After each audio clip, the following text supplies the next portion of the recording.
Bismillahirrahmanirrahim.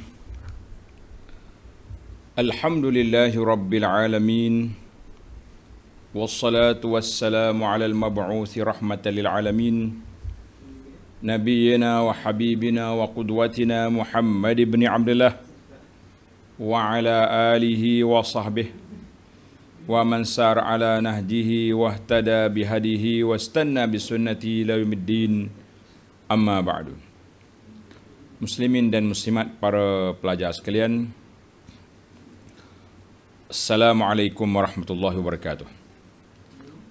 Alhamdulillah, pada hari ini 14 Muharram 1443 bersamaan 2382021, kita teruskan pengajian kita dalam kitab Hikayatun Fiqhiyatun, Kisah Fiqh.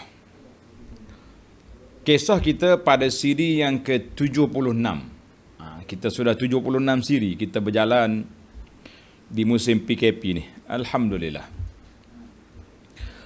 Kisah kita pada kali ini iaitulah kisah Nabi dan para sahabat berjalan menuju ke Mekah pada tahun pembukaan kota Mekah, mana tahun yang ke-8. Isunya timbul persoalan, adakah Nabi berpuasa atau tidak? Sahabat-sahabat ada yang keletihan, ada yang sudah ke dahaga, haus yang sangat. Ialah berjalan di padang pasir bukannya main-main. Panah sungguh. Jadi mereka bercakap, Nabi puasa ke tak ni? Jadi masing-masing bertanya-tanya. Maka kita tengok cerita. Kemudian baru kita pergi pada ulasannya, insya-Allah. Hadis ini diriwayat oleh Sayyidina Jabir radhiyallahu anhu. An Jabir bin Abdullah radhiyallahu anhuma anna Rasulullah sallallahu alaihi wasallam kharaja ila Makkah 'amal fathi.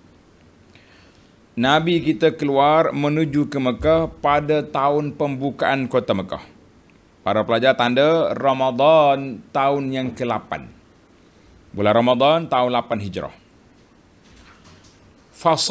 Fasama, Nabi kita berpuasa dalam perjalanan itu. Hatta balagha Qura al-Ghamim.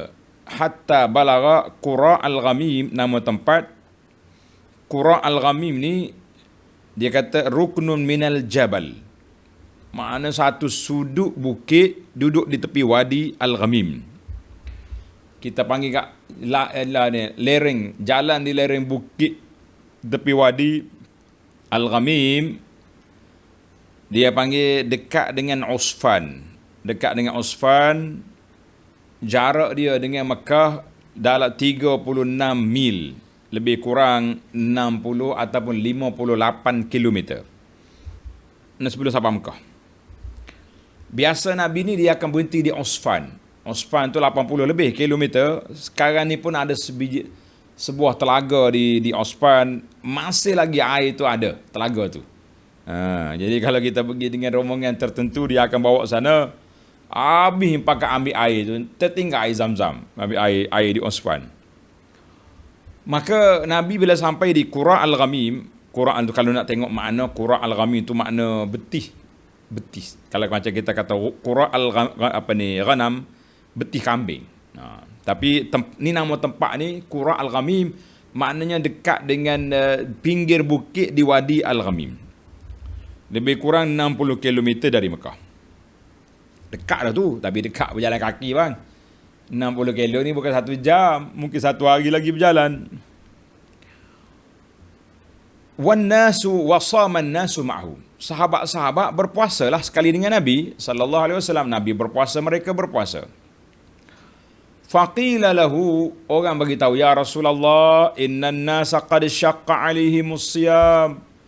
Wahai Rasulullah, sahabat-sahabat ni susah hati, susah ni puasa ni. Ada yang lembek, ada yang perjalanan jauh, panas. Wa innan nasa yanzuruna fima fa'alta. Ya Rasulullah, sahabat-sahabat sedang menunggu apakah tindakan yang dibuat oleh Nabi sallallahu alaihi wasallam. Mana sahabat dia tengok Nabi puasa, mereka tak sangguplah nak buka puasa. Kalau Nabi buka puasa, bismillah, semua pakat buka puasa. Bila Nabi dengar macam ni, sahabat-sahabat dia dalam keadaan terdesak, ada yang keletih, memang letih lah perjalanan jauh. Sudah 8 hari tu. Biasanya dari Madinah ke Mekah jalan 8 hari, 8 malam. Jadi kalau kita kata lagi tinggal 60 kilo, maknanya sudah 7 hari lebih dah perjalanan itu. 7 hari dia berjalan. Penat, bulan Ramadan. Fada'a biqadahin min ma'in ba'dal asri. Allahu Akbar. Nabi kata bawa sini air. Waktu itu Jabir kata sudah waktu asar. Lagi 2 jam nak masuk maghrib. Fasyariba, Nabi SAW minum. Bismillah, dia minum air. Wan nasu yanzuruna ilai. Sahabat-sahabat tengok, Rasulullah tak puasa. Fa aftara ba'duhum wa sama ba'duhum. Sebahagian sahabat ni tengok Nabi minum, bismillah, pakat minum.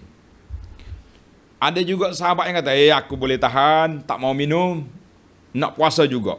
Ada yang tak nak buka. Fabalagha, sampai khabar kepada Nabi sallallahu alaihi wasallam anna nasan samu. Nabi dengar ada lagi sahabat yang tak mau buka puasa. Faqala, Nabi kita bersabda, ulaikal usah, ulaikal usah. Nabi kata mereka itu derhaka, tak dengar kata. Nabi marah ni. Hadis ini rawahu Muslim wa Tirmizi wal lafzu lahu. Lafaz ni lafaz Tirmizi, tapi yang ulang ulaikal usah itu dalam Muslim. Hadis ini sahih, peristiwa pun sahih. Dilalatul hadis ini menunjukkan kepada apa? Jawazul fitri fi asna'in nahar, harus kita buka puasa pada siang hari Ramadan liman syaqqa al-isyam, bagi orang yang susah nak puasa. Mana dia dah puasa tapi separuh hari tak boleh, tak tahan. Macam orang kerja rumah batu berat-berat tu, sampai setengah hari lembek dah, dia hampir nak pengsan dah, minum air bismillah. Jadi boleh, walaupun kita dah puasa separuh hari, boleh kita batalkan sebagaimana yang dilakukan oleh Nabi sallallahu alaihi wasallam dan juga para sahabat yang lain, kecuali sedikit yang nak teruskan puasa. Boleh jadi dia kuat, dia rasa dia tak ada masyakkah, dia boleh sabar, dia nak puasa. Tapi Nabi larang. Nabi kata ulaikal usah, mereka itu tak dengar kata. Kalau kita kata tak dengar kata, lebih baiklah daripada kita kata mereka itu derhaka. Derhaka ni berat, derhaka ke Nabi. Cuma kita kata mereka itu tak dengar kata, tak ambil rukhsah. Dia dalam Islam dia ada 2, dia panggil rukhsah azimah. Azimah ni kita ambil yang kuat, rukhsah ambil kelonggaran, keringanan. Nabi dia suka rukhsah, ambil kelonggaran. Nabi buka, Nabi marah sahabat-sahabat yang tak buka puasa. Baik, dalam tajuk ini minal mawdu'atil lati tusar, cerita yang kita nak ambil daripada kisah ini ada 10 hikayat, 10 isu. Yang pertama, kita sekali lagi kita mengenali Jabir bin Abdullah bin Amir bin Haram al-Ansari radhiyallahu anhu, digelari dengan nama Abu Abdullah. Cerita dia sudah berulang banyak kali. Hikayat yang ke-35, hikayat yang ke-38, 28, 36 sudah ada kita ceritakan. Hikayat yang ke-60 lebih, mana sudah 3 kali cerita Jabir berulang dalam cerita ini. Tapi kali ini kita ambil pendek je. Jabir syahidal Aqabah, dia sempat hadir perjanjian Aqabah dengan Nabi di Mekah sebelum hijrah, bersama dengan 70 orang rombongan dari Madinah, bertemu dengan Nabi secara sembunyi di mana? Di Aqabah. Di mana Aqabah? Tuan-tuan tengok dalam buku sejarah Mekah. Dalam buku sejarah Mekah ni saya dah letak Masjid Bai'atul Aqabah. Ni sini. Secara dalam Mekah ni Masjid Bai'atul Aqabah ada gambarnya sekarang, dan baru je admin kita letak di Facebook Abu Anas siaran ulangan. Anda pergi haji, kita tunjuk ke jemaah haji, gambar tu ada, tuan-tuan boleh tengok di Facebook, tulis Masjid Bai'atul Aqabah. Ada di sana. Mana dekat sangatlah, duduk tempat melontar tu nampak masjid.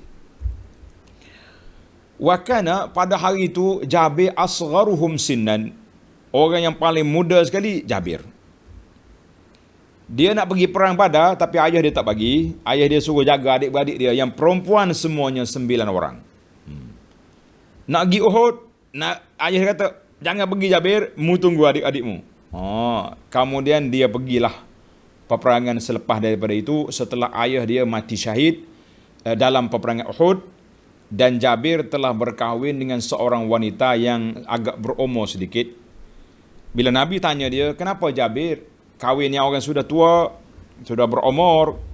Jabir kata apa? Ya Rasulullah, saya ni, ayah saya mati syahid dalam Uhud. Dia tinggal adik-beradik perempuan yang ramai, 9 orang adik-beradik perempuan. Kalau aku kahwin dengan muda, jadi kakak ipar ni macam setara dengan dia orang ni, mungkin dia tak hormat, tak respect. Jadi aku terpaksa kena kahwin sikit yang kakak ni biar berumur sedikit, dihormati oleh adik-adik. Ini pengorbanan seorang abang untuk mendidik adik-adik. Terpaksa dia kahwin dengan seorang wanita yang agak sedikit berumur untuk mendidik adik-adik dia. Masya Allah, tabarakallah. Walaupun Nabi kata kepada Jabir, halla bikran, kenapa tak kahwin yang muda? Tula'i buka, boleh suka-suka lah dengan orang muda ni, orang tak ada pengalaman lagi.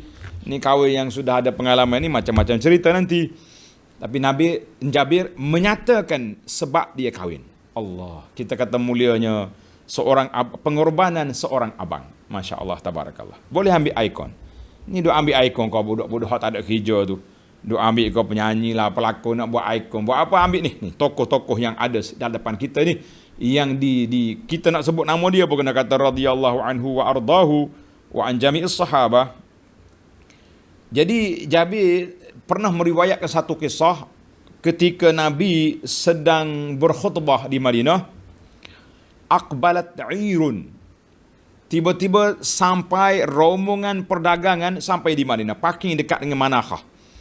Manakhah ni kalau tuan-tuan pergi Madinah lah ni, dekat dengan Masjid Ghamamah ataupun Masjid Musalla, kawasan dia panggil Manakhah, mana tempat parking unta.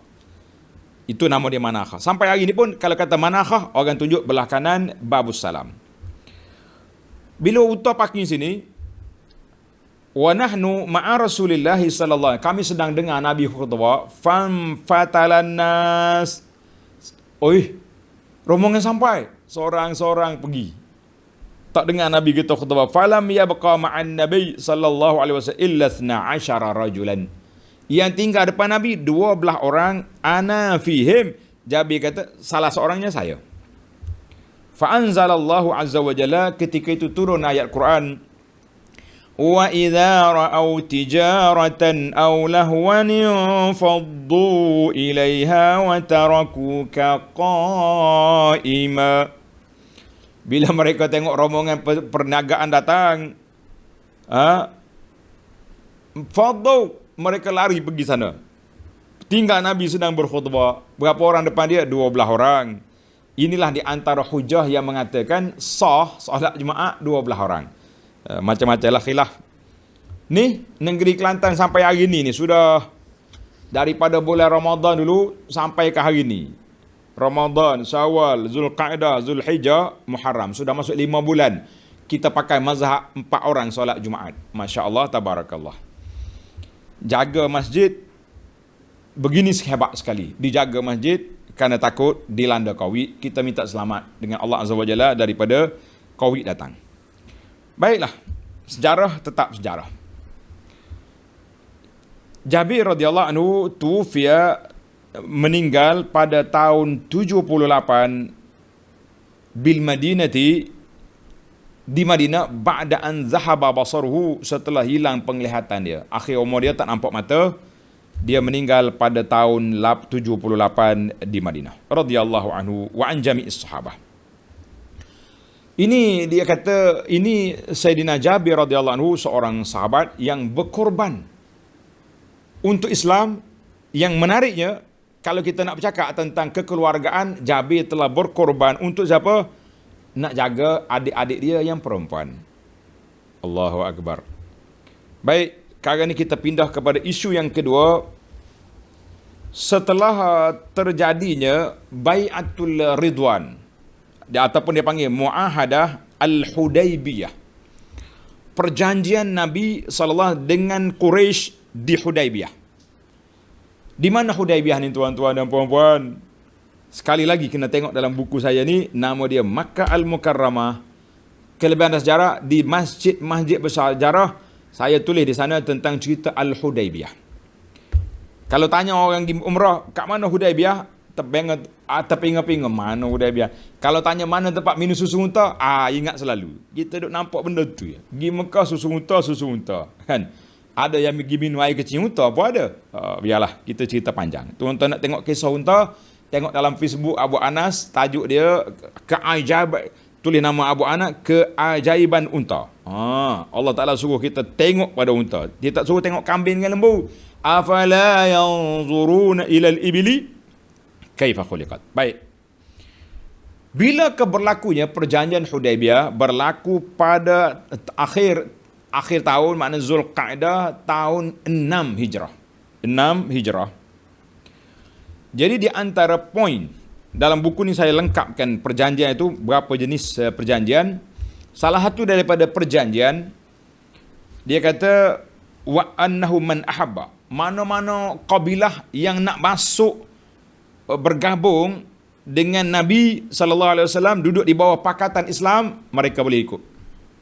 Siapa nak masuk di bawah pakatan Quraisy, ikut Quraisy.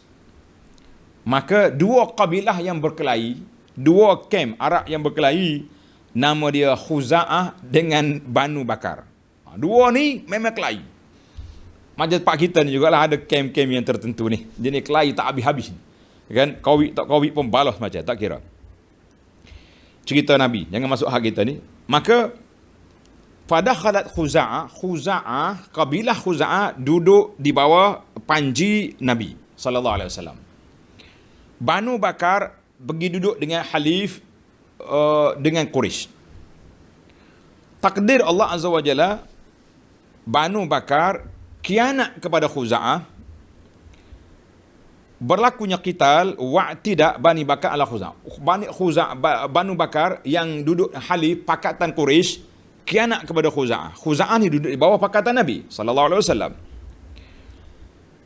Maka itulah takdir Allah Azza wa Jalla. Janji damai tadi 10 tahun. 10 tahun gencatan senjata. Tahun 6, tahun 7 aman. Tahun yang ke-8 berlakunya Bani Bakar dengan Khuza'ah. Maka Nabi SAW gembira sebab Quraisy telah batal perjanjian, bermakna janji 10 tahun tidak akan berlaku. Tuan-tuan bayangkan, Nabi akan wafat tahun yang ke-11. Kalau tunggu 10 tahun lagi, bermakna kita akan tamat perjanjian ini tahun yang ke-16 Hijrah. Nabi dah wafat. Takdir Allah SWT, bila Abu Sufyan tahu Quraisy telah langgar SOP perjanjian, lantas dia ke Madinah. Pergi ke mana? Rumah anak dia, Ummu Habibah, Ramlah, anak Abu Sufyan. Sampai-sampai ke rumah, Ramlah radhiyallahu anha, Ummu Habibah tarik tikar, Abu Sufyan nak duduk, dia tarik. Terkejut ayah dia, "Lish? Ya bunayya, kenapa? Tikar ni kotor ke? Ke ayah tak layak duduk sini?" Ini dalam kitab sirah kata. Adalah perbincangan ahli sirah. Dia kata di Umar Abdullah, ini tikar Rasulullah sallallahu alaihi wasallam. Ayah belum Islam, musyrik, tidak layak di sini. Nak duduk saya bagi tikar lain. Allah, terkejut Abu Sufyan. Tengok, tegas anak yang sudah mantap akidahnya radhiyallahu anha. Baik. Akhirnya Abu Sufyan mari nak minta maaf bagi pihak Bani Bakar, Nabi tolak. Itu semua ini takdir Allah supaya gencatan senjata itu tamat dalam masa 2 tahun. Perjanjian itu tamat dalam masa 2 tahun. Pada jemaah sekalian, di sini kita kena belajar, Islam tidak mengajar kita batal perjanjian. Bila kita buat muafakat, kita buat ittifakat, kita buat perjanjian, kita mesti tunaikan. Tapi orang yang melanggar perjanjian, ini spesies Quraisy yang tak erti. Abu Sufyan balik ke Mekah, sudah kita. Berat kita ni. Muhammad tak terima permohonan maaf. Dia kata kamu dah batal, batal lah. Kenapa nak mau maaf-maaf apa lagi?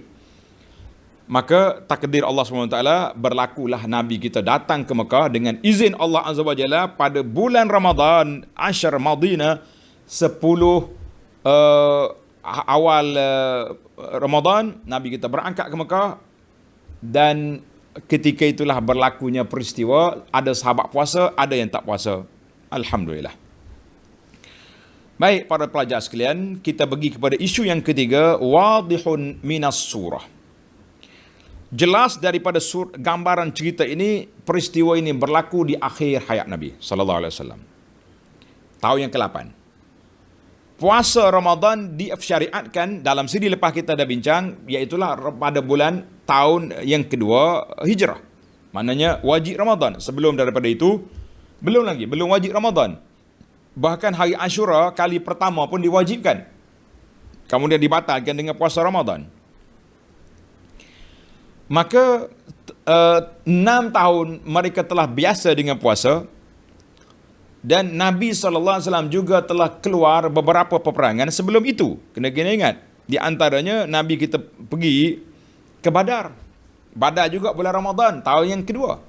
Tahun pertama puasa, tahun tu juga pergi ke Badar. Cuma kita tak tahu dalam riwayat Nabi puasa ke tak puasa, panjang pula hikayat dia kan. Baiklah. Artinya sahabat-sahabat ni sudah biasa dengan puasa dalam perjalanan, dalam musafir, dalam peperangan. Cuma rukhsah itu dibenarkan untuk buka, tak buka. Baik, isu yang keempat. Setelah sampai di Qura Al-Ghamim. Qura Al-Ghamim ni, kalau tuan-tuan pergi ke dari Madinah ke Mekah sekarang ni, selepas daripada Usfan.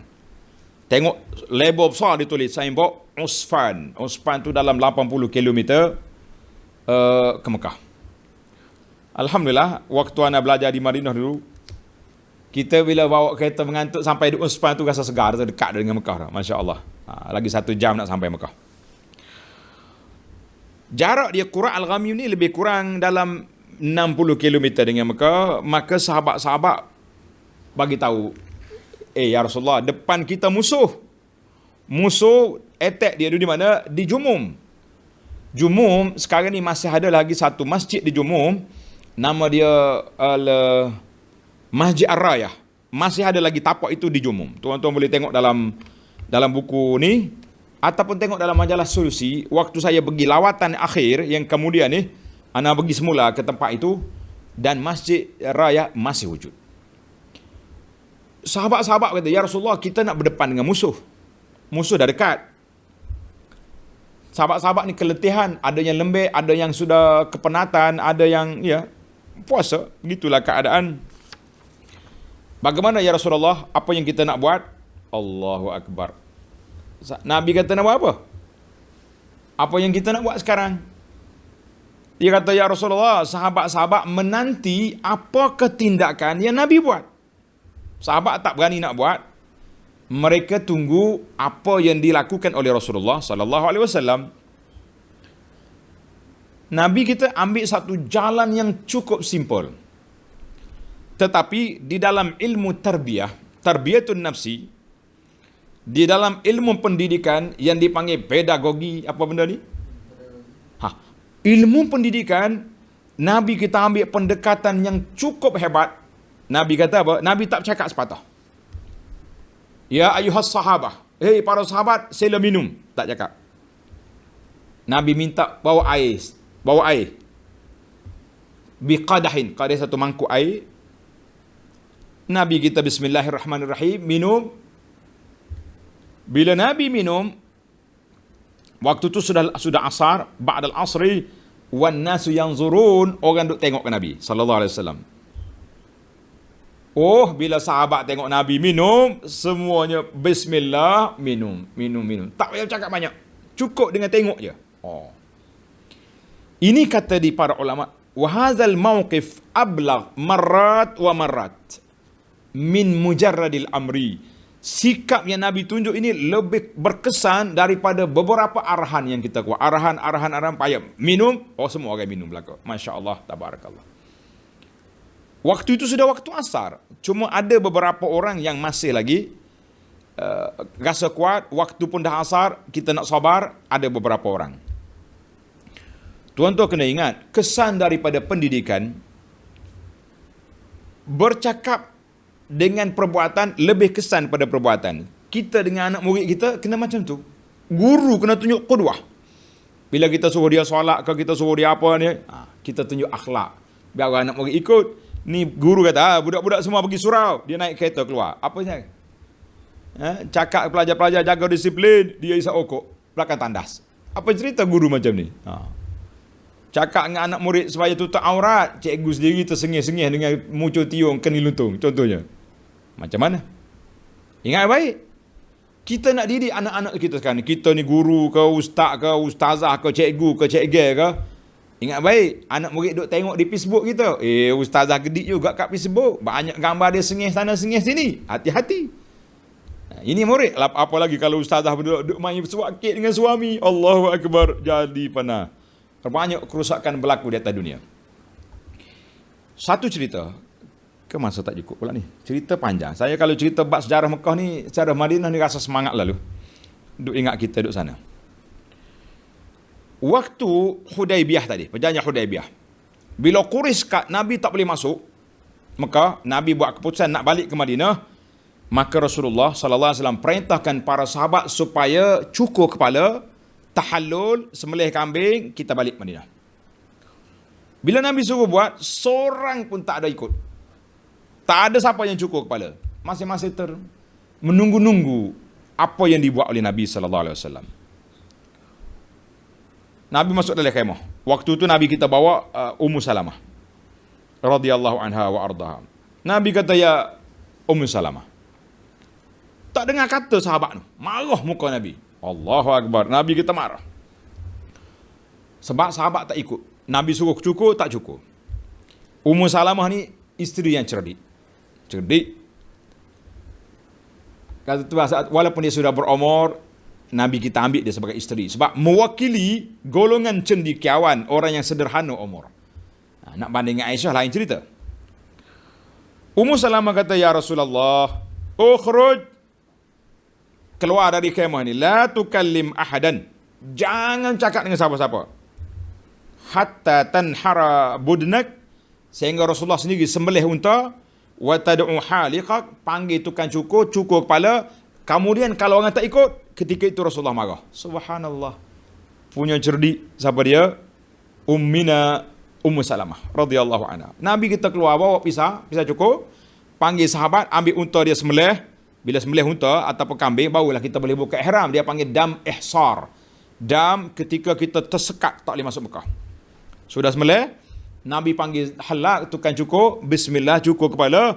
Ketika itu tuan-tuan dan puan-puan, sahabat-sahabat berebut holok pisah, cukur habis. Tengok Ummu Salamah kata, Allahu Akbar. Contoh ablaq minal kalam, kan? Amali lebih besar daripada cakap. Jadi kita ustazah kena hati-hati sebab orang akan ikut perbuatan kita. Baik, kita pergi kepada hikayat fiqhiyah. Sekarang ni kita masuk ke fiqh. Sahabat terbagi dua kumpulan. Tak tahu berapa ramai, wallahu alam. Kita pun tak ada ihsa, tidak ada tidak ada senarai berapa orang yang tak puasa, yang terus puasa. Tapi ada sekumpulan. Mana ada yang ikut Nabi buka puasa, ada yang masih lagi berijtihad bahawa Nabi tidak suruh arahan semua buka. Lah, Nabi cuma berbuka, Nabi minum. Nabi tak suruh. Jadi mereka berijtihad, mereka kata kami mampu untuk berpuasa. Kami untuk berpuasa, kami nak puasa. Dia takwil kepada firman Allah Ta'ala, wa antasumu khairul lakum. Kalau kamu puasa lebih baik. Dia puasa. Tapi apa boleh buat?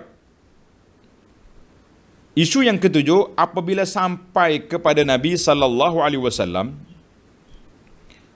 orang ini berpuasa, Nabi marah. Maka kita kena tengok sini. Al-masyaqqah.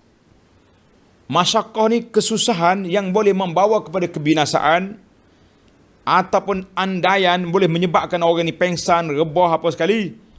Maka dia tak boleh puasa pada saat itu. Allah Ta'ala berfirman dalam Quran, wala taqtulu anfusakum innallaha kana bikum rahima. Jangan kamu bunuh diri kamu. Allah Ta'ala sangat kesian kepada kamu. Surah An-Nisa ayat 29. Jadi siapa yang masih nak berpuasa di bawah zuruf suasana yang begini kawat, bila Nabi kita dengar ada sahabat yang tak buka puasa, Nabi kata ulaikal usah. Dalam riwayat Muslim, ulaikal usah, 2 kali Nabi kita ulang. Mereka itu tak dengar kata. Saya terjemah macam tu. Kalau terjemah benar, mereka itu derhaka. Tapi tak comel kita kata derhaka kepada sahabat. Sebab mereka takwil. Bukan mereka, betul lah, tak ada arahan Nabi. Cuma Nabi kita buat. Allahu Akbar. Ini hadis ini jelas. Dalam hadis lain, dalam musafir, Nabi tengok orang ramai berkumpul. Nabi kata apa tu? Sahabat-sahabat ni sedang menudung tutup seorang sahabat yang pengsan. Sebab dia puasa pada hari tu. Nabi kata, kenapa tu? Qalu saim, dia puasa Allah. Ni cerita lain, bukan dalam hadis ni. Nak cerita kaitan. Nabi kata apa? Laisa minal bir as-siyamu fis safar. Laisa minal bir as-siyamu fis safar. Nabi kata bukanlah satu kebajikan berpuasa ketika bermusafir. Hadis ini muttafaqun alaih. Baik, sekarang ini kita berpindah kepada hukum berpuasa fis safar. Kalau kita nak musafir, ada ke macam zaman kita gini, kita musafir dalam keadaan sejuk, orang Kelantan kata sejuk senyik. Menggigil kita dalam kereta kita, aircon kuat, kereta baru. Aircon yang kuat, walaupun panas di siang hari, puasa tak minum tapi sejuk. Saya nak puasa, boleh ke tak boleh? Tuan-tuan tengok. Hukum puasa bulan Ramadan dalam musafir ada 3 keadaan. Yang pertama, as-sawmu afdal. Berpuasa lebih afdal sekiranya kita tidak ada sebarang masyakah. Mana berjalan relax, kereta sejuk, naik bah, tidur atas kereta, baca Quran sambil-sambil. Hadis Abi Darda radhiyallahu anhu, dia kata apa? Kharajna ma'an Nabi sallallahu alaihi wasallam. Kami keluar musafir bersama Nabi pada hari yaumin har. Pada hari panas. Hatta yada'ar rajulu yadahu ala ra'si min syiddatil har. Tok tangan atas kepala terlalu panas. Wa ma fina shaim. Tak ada siapa yang berpuasa hari itu. Illa makan minan Nabi wa ibn Rawahah. 2 orang je puasa. Nabi sallallahu alaihi wasallam dengan Abdullah bin Rawahah. Abdullah dia gagah, dia puasa. Nabi puasa. Nabi tak kata apa. Maknanya kalaulah kita mampu, tak ada masyakah, boleh je puasa. Tidak jadi masalah. Yang kedua, al-fitru afdal. Berbuka lebih baik in kana yaqdiru ali. Kalau dia mampu nak puasa tapi ada masyakah, menyusahkan dia, baik kita buka. Mana dalil? Dalil menarik. Hadis Rawahah ni minta maaf tadi, muttafaqun alaih. Dalil kata buka lebih afdal, hadis Anas. Qala kunna ma'an Nabi sallallahu alaihi wasallam. Kunna ma'an Nabi. Kami bersama Nabi dalam perjalanan aktsaruna zillan alladhi yastazillu bi kisaihi. Ramai sahabat kita ni berteduh dengan pakaian dia. Dia ambil kain dia ni, tuduh atas kepala. Panas sangat-sangat. Tak ada payung masa tu. Wa ammal ladzina samu falam ya'malu syai'an. Hak puasa duduk relax, letih. Wa ammal ladzina aftaru. Tengok. Orang yang tak buka puasa, yang dia makan, dia minum, faba'athur rikab wamtahanu wa'alaju. Dia duduk pasang kemah, dia duduk bagi minuman kepada hayawan, duduk jaga kenderaan, aktif. Apa Nabi kata? Sallallahu Nabi kita bersabda, zahabal muftiruna al-yawma bil ajri. Orang yang buka puasa hari ni meraih pahala yang banyak. Buka puasa, duduk puasa lembek, duduk mengantuk, duduk bertudur dengan kain. Orang-orang yang buka puasa aktif, sana sini, jaga senjata, jaga hayawan, bagi makan. Nabi kata mereka mengambil pahala yang banyak. Nabi tak puji orang yang puasa. Maknanya dengan sebab kita masyarakat, kita puasa tak boleh buat kerja. Kita buka puasa. Hadis ini juga muttafaqun alaih. Kumpulan yang ketiga, wujubul fitri wa hurmatus siyam. wajib buka, haram berpuasa liman syaqqa alaihi shaum di darajatil halak. Kalau dia puasa boleh membawa kebinasaan, boleh pengsan, boleh mati, boleh sakit, maka haram dia berpuasa. Ada juga haram puasa dalam musafir. Dalilnya firman Allah Ta'ala, wala taqtulu anfusakum, kamu jangan bunuh diri kamu. Surah An-Nisa 29 tadi. Dan Nabi marah kepada sahabat tadi, ulaikal usah, mereka itu tak dengar kata, hadis lain, laisa minal bir as-sawmu fis safar. Bukan satu kebajikan puasa dalam musafir, maksudnya bagi orang yang masyaqqah, yang boleh membahayakan. Bagi orang yang tak masyaqqah, tadi Nabi kita puasa dengan Abdullah bin Rawaha. Nabi tak, Rawaha buka. Tak, Nabi tak suruh buka sebab dia mampu. Jadi para jemaah sekalian, kita nampak di sini hadis anak tadi kata apa? Anak kata apa? Kunna nusafir ma'an Nabi. Kami bermusafir dengan Nabi sallallahu alaihi wasallam, falam ya'ibis shaimu 'alal muftir. Orang yang berpuasa tak kata orang buka puasa tu bahasa jenis malah, walal muftiru 'alal shaim. Orang yang buka puasa pula tak kata tunjuk warak yang nak puasa tengah panas. Hadis ini muttafaqun alaih. Jadi dua-dua tu tidak jadi masalah. Adapun puasa sunat, kita bebas. Nak puasa, nak buka. Dalam hadis Abi Hamzah, anna Hamzah bin Amr al-Asami qala lin Nabi sallallahu alaihi wasallam, Hamzah ni mari tanya Nabi, a'asumu fis safar? Bolehkah saya puasa dalam musafir? Wa kana kathirus siyam. Hamzah ni al-Aslami ni seorang yang banyak berpuasa. Puasa je hidup dia. Jadi dia musafir, dia takut dosa, dia tanya Nabi, boleh puasa kan Rasulullah? Qala in syi'ta fasum wa in syi'ta fa'aftir. Nabi kata, mu nak puasa silakan, nak buka buka. Maknanya kamu puasa puasa apa? Sebab dia tu bebas. Sebab apa bebas? Sebab dia boleh pilih nak puasa tak nak puasa. Mungkin kita puasa separuh hari, tak larat, kita buka. Baik para pelajar sekalian, isu yang ke-9, maknanya bagi orang puasa yang fardu atau puasa sunat, an yuqaddir, dia sendiri kena menilai keadaan dia, sama ada dia boleh puasa atau boleh puasa, kita kena nilai. Jadi kalau kita rasa tak boleh nak puasa dah, tak larat dah nak puasa ni, kan, kita boleh buka puasa walaupun sebelum maghrib, walaupun ba'dal asri qubailal maghrib, maknanya lagi 1 jam, tapi tak larat dah ni. Kalau puasa lagi mungkin pensa, mungkin ni boleh buka. Allahu Akbar. Cuma kita, bilakah kita nak mula? Kalau kita nak musafir, adakah kita boleh goreng nasi goreng kat rumah dulu? Ini khilaf ulama sini. Saya nak musafir hari ni tapi pukul 10 pagi. Saya kena sahur ke makan pagi?